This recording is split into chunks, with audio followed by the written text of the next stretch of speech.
अमेरिकेने स्ट्राईक करून इराणचा जो अयतुल्ला खोमेनी आहे त्यांना मारलं आणि आणि इराणमध्ये इन्स्टॅबिलिटी झाली. तर इराणने काय झालं, पहिल्यांदा अगोदर बाकीचे आजूबाजूचे देश आहेत, त्या देशांवरती हल्ले चढवले.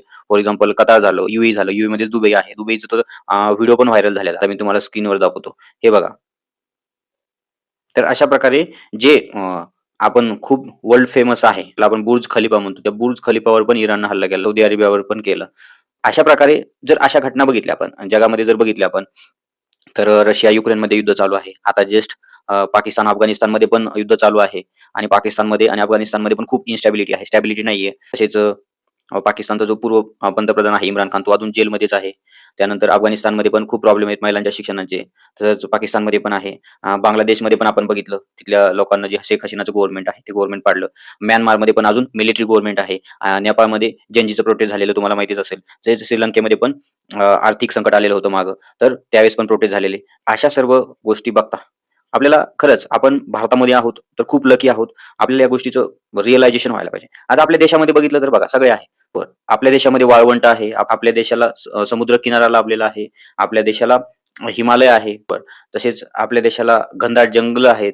आपल्या देशामध्ये सगळ्या गोष्टी आहेत. भारत हा जगातला एकमेव देश आहे, की ज्या देशामध्ये वाघ आणि सिंह हे आहेत. तर खरंच आपण बघितलं तर आपण खूप सुखी आहोत. थोड्या गोष्टी जर सोडल्या आपण करप्शनच्या असू देत किंवा ज्या ज्युडिशियल प्रोसेस आहेत त्या लेट चालतात, त्या जर सोडल्या, तेच करप्शन सोडलं आणि AQI आपण एअर क्वालिटी इंडेक्स म्हणतो, हवेचं प्रदूषण म्हटलं, जल प्रदूषण म्हटलं, ह्या जर काही गोष्टी सोडल्या, तर भारत हा खूप सुखी देश आहे. आता इमॅजिन करा ना, जर इराणचा जो अयतुल्ला खोमेनी आहे, ज्यावेळेस तो जिवंत असताना त्याच्या तिथले लोक एक शब्दही त्याच्या विरुद्ध बोलू शकत नव्हते. तर भारताच्या मध्ये बघा ना, आता पंतप्रधान मोदी आहेत, लोकं काय-काय बोलतात हो, खूप काय-काय बोलतात. तसेच आपले महाराष्ट्राचे मुख्यमंत्री फडणवीस साहेब आहेत. फडणवीस साहेबांबद्दल पण लोकं कमेंटमध्ये काय-काय करतात. म्हणजे आपल्या देशामध्ये खूप स्वातंत्र्य आहे किंवा या लोकांवर आपण जे पंतप्रधान आणि चीफ मिनिस्टर आहे त्यांच्यावर टीका केल्यानंतर कुणी कुणाला जेलमध्ये टाकले का? किंवा वर्षभर ठेवलंय किंवा खूपच अत्याचार वगैरे केलेत. असा प्रकार होत नाहीये भारतामध्ये. आपल्या भारतामध्ये जी लोकशाही आहे, त्या लोकशाहीची एडव्हांटेज आहेत. आता आपण जर बघितलं, तर भारत आपला 15 ऑगस्ट 1947 रोजी स्वतंत्र झाला.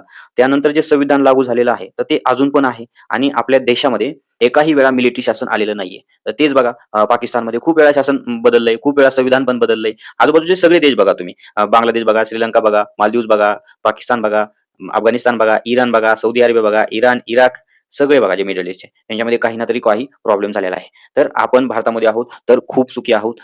काही गोष्टी आहेत त्या आपण दुरुस्त करू शकतो आणि आपण 100%च करणार. आपल्या देशाच्या आजूबाजूला ज्या गोष्टी चालल्यात त्यावरून असं लक्षात होतं, आपण भारतामध्ये आहोत, तर खूप लकी आहोत. सगळ्यांनी भारतीय असल्याचा अभिमान बाळगा. जर तुमचंही काही मत असेल, तर कमेंट सेक्शनमध्ये करा. भेटूया नेक्स्ट व्हिडिओमध्ये. तोपर्यंत जय हिंद.